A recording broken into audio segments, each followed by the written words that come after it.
Earth Hour resonates with my values of being responsible for nature. It is vital for me to ensure a green and great Mother Earth for all generations.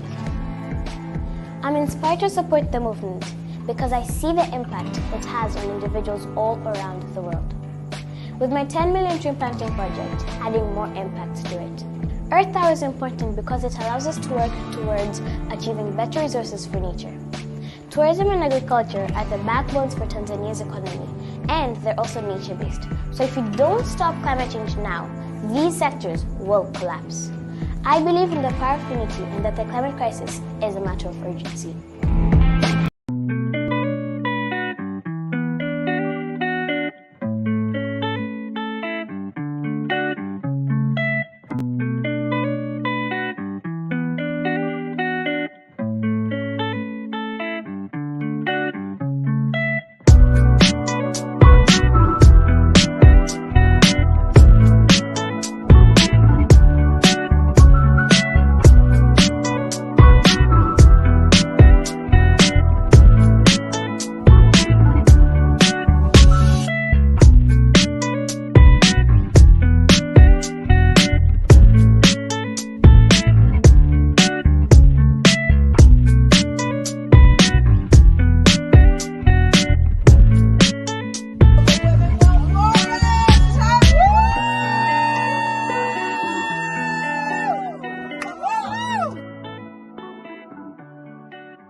It's such a great honor to be able to raise funds for Living Beyond Breast Cancer organization. Yes, thank you, Renee, very much for helping us to organize this event. It's for a beautiful cause, and it's always our pleasure to help people.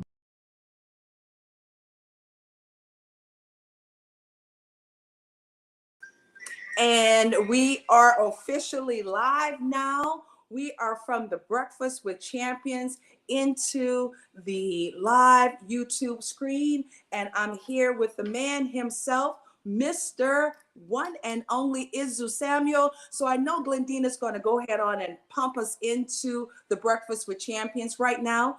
You know what's so great, Izu? The wonderful opportunity for us to be here today, not only celebrating African American Black 365 years, but you know what? It's great that we're going to be celebrating the African with where the diaspora meets the Africa. How about that? Diaspora meeting Africa, with bridging the gaps in those spaces. And we know we were just live in the clubhouse, and now we are live on YouTube. We're live on our very own Facebook. And so what I want us to do right now, Izu, not only do I want you to share with everybody who you are, as well, being one of those courageous, I call us courageous moderators and hosts for the Breakfast with Champions, but also share with everybody, you know, what does Black History Month means to you? All right, thank you so much.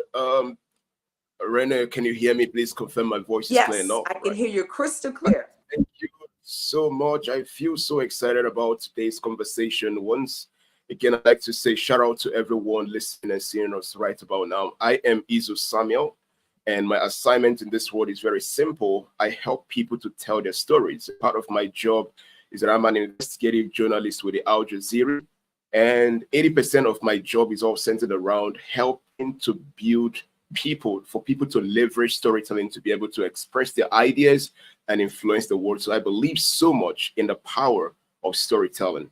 Right. So what does Black, this question, what does it mean for me, right? For me, I would say very simple, that it completely speaks volume about what it means to be a Black man. I remember the experience that happened in 1864 with Rebecca Lee, the crumbler who graduated from the New England Female Medical College as the first Black woman to receive a medical degree in the US. And that builds a nexus with most of what we have achieved, being Africans and the Black. And what this means for me, in a nutshell, is boldness, confidence, dexterity, and knowing that being a Black person, I got no limitations at all. I can excel in any of the African nations. I can also excel beyond the African borders. No matter where you are Black, you're bold, you're solid, you're intelligent, and you are just a change maker. And most importantly, you are a Nehemiah. So those are what it means. This celebration, it says a lot about my confidence in being a Black man. Right, back to you. Absolutely love your profoundness. And the confidence within itself, I would say as well, that's that power. We're together, not just for individuals, but I like to say we're conduits, Izu.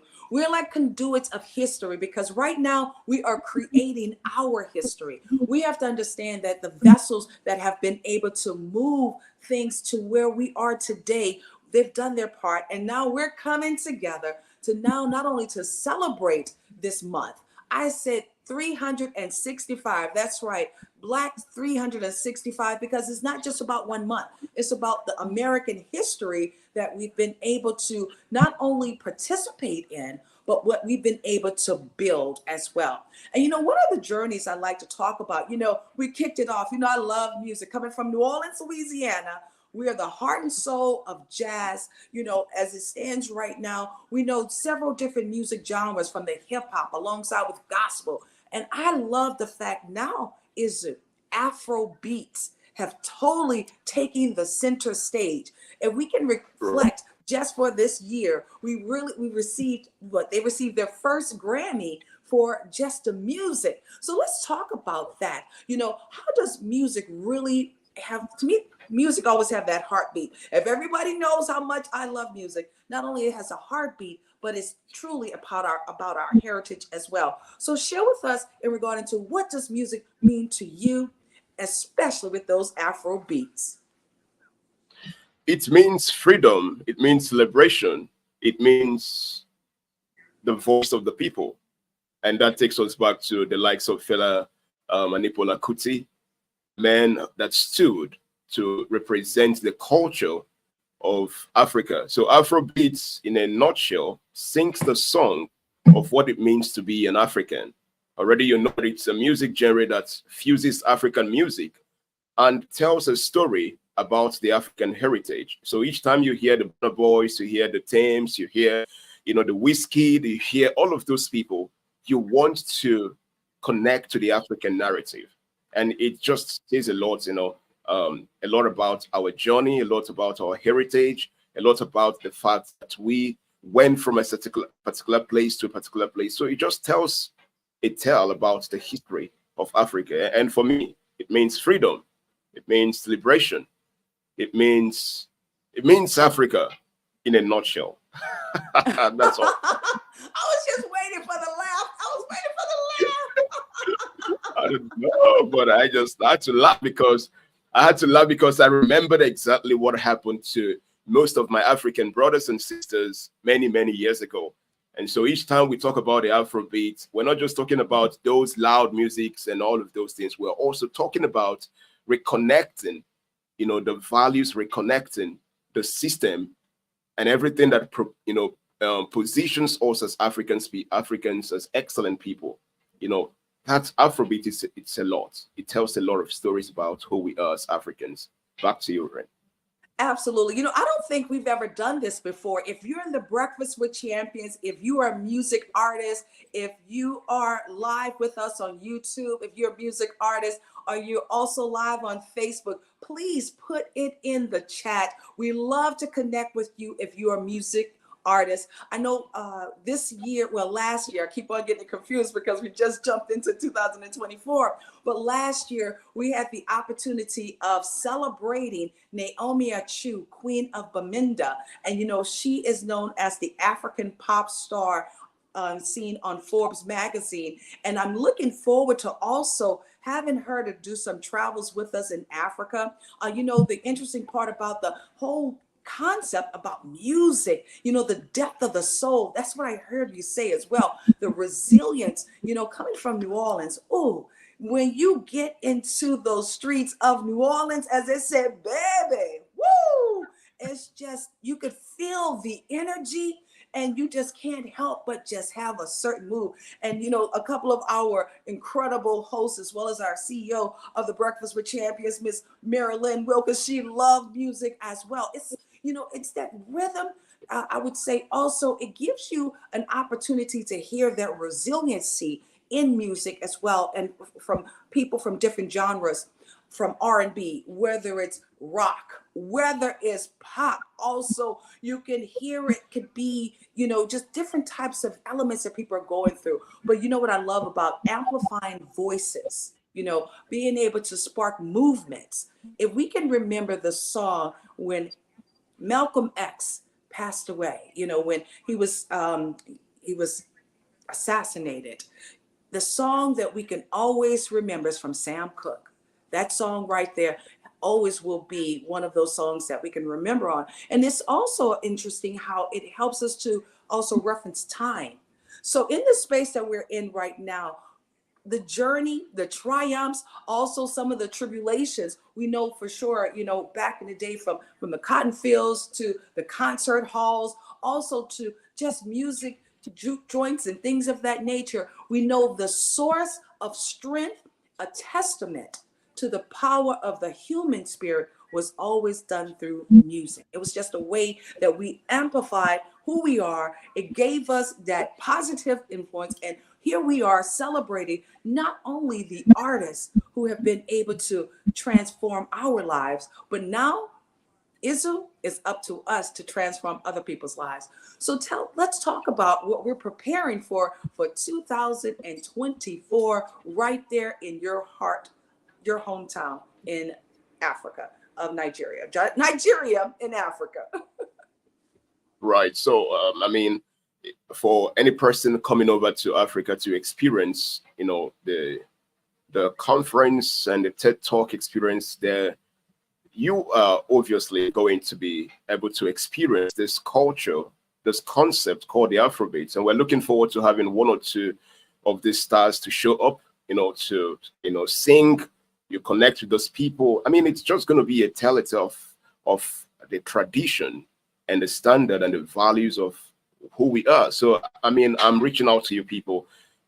Feel free to embark on this journey, because you're obviously going to be experiencing the beauty of Afrobeat, the beauty of Africa, the beauty of the tradition, the culture. You're going to be experiencing a lot about the history of Africa, connecting to the States, to Canadian, to the British. You're just going to be experiencing a lot. And part of that experience has to do with, you're going to be visiting a place that houses some cultural tales, like a museum. You're going to be going to some museums to see what happened centuries ago, the concept of Afrobeat, how it came to be, the initiations, the traditions. It's just a lot. It's just a lot. And the best way to talk about this is when you experience this. So I would just invite you to ensure that you're part of this movement, so you're not told about this experience, because it's going to be fantastic. Over to you, Renee. I love it. Put some black hearts in the chat.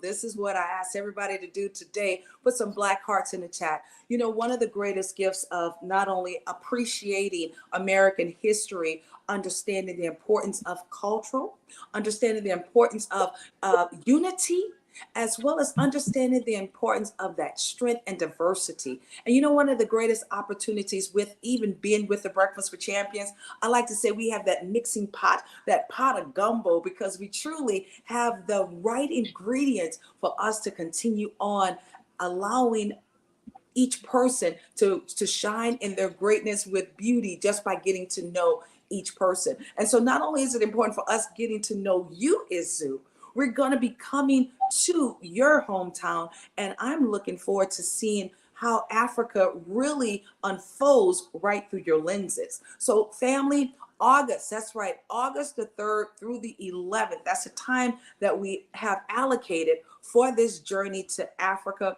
We are looking forward to being with Mr. Izu. We literally have 5 individuals that's slated for the TED Talk in Nigeria.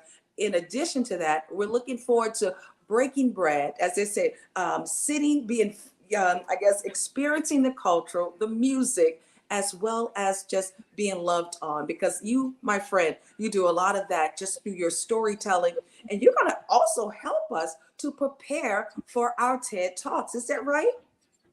Right, absolutely. And something came to my mind whilst you were speaking. We know we have a little time to go. I was just imagining, you landing at the airport, and you're welcomed by a traditional dance group or cultural dance group or an Afrobeat dance group who would just welcome you into Nigeria. And I mean, it's just going to be something so massive. And I mean, for the people that will deliver their TED Talk, obviously, there is going to be an aspect of their talk that also resonates with the African culture and tradition, cutting across many nations and many regions. That is something that's, it's not just about the Africa, but this is about the global space. But then permeating into the global space, leveraging the African culture and tradition. So it's just going to be a massive conference and a massive event. And I'm saying to anyone who is going to show up with everything you've got, because you're going to be experiencing Africa. You're going to be loving the experience. You're going to be taking pictures. You're going to be having videos. It's going to be well documented, and you don't want to miss that opportunity. I can't even wait to see you all. Over to you, Renee. I love it. I love it, guys. Truly, you don't want to miss this opportunity. You know, not only we're grateful within the GW3 Global Society, as well as even with the Breakfast with Champions, to be able to bring together something that's so explosive like this. We are breaking barriers. Can someone please put in the chat, we are breaking barriers. For 2024, not only is it about Black, and I'll say this, we're building bridges. That's what that Black stands for. We're building bridges because in the spirit of unity, we will commit to building bigger bridges, bolder bridges, but we're connecting that diaspora with Africa. And we know the L stands for legacy of leaders. That's what we are, the legacy of leaders. Remember, we talk about history, but now we're creating and making our very own history as we're paving the way. So therefore, not only is it important for us to realize, as John Lewis said, he took us as far as he can take us. It's time for us to do our part, and we're taking on that opportunity. That we're amplifying those voices. That's right. You know, empowerment begins with amplifying the voices. And thanks to Mr. Glenn Lundy, he has been able to help us to make that transition. And look what's happening right here with this incredible app. This audio app has brought us all together, and we use our voices.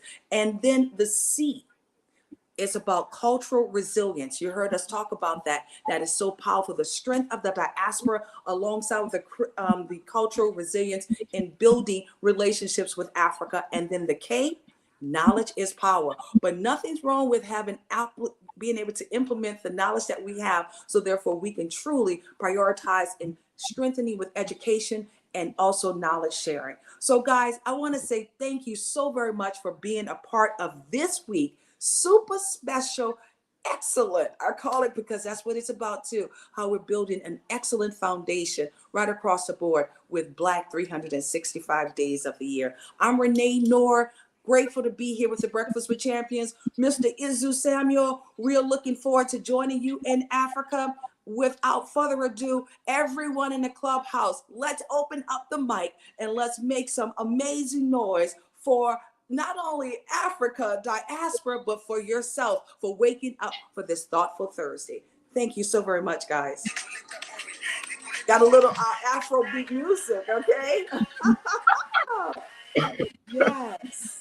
Awesome. Thank you guys so much. Awesome. And we'll see you guys on the other side of your greatness. Bye for now. Awesome. Yes.